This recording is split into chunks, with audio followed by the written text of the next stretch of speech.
Alright, this video is on a lung exam and lung auscultation. So just a little bit of anatomy.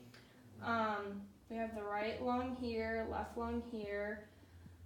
Right lung has 3 lobes, upper, middle, and lower, and left lung has 2 lobes, upper and lower.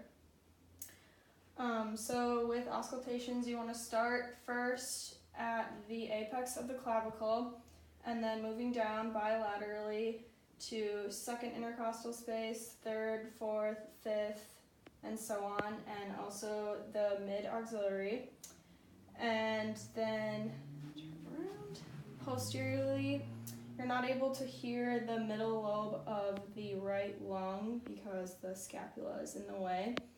So, again, starting at the top here, right below C4 and down to around T3 or T4, you'll be able to hear the upper lobes, and from T3 to T10 is the lower lobes.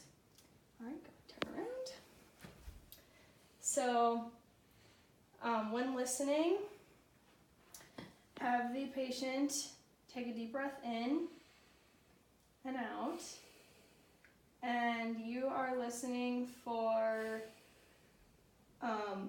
normal lung sounds, which would be bronchial, vesicular, and vesicular.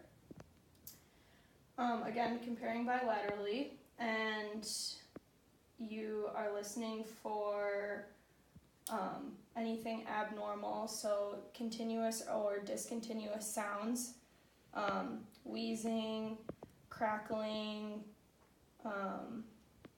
really high-pitched noises similar to like a musical instrument, anything abnormal.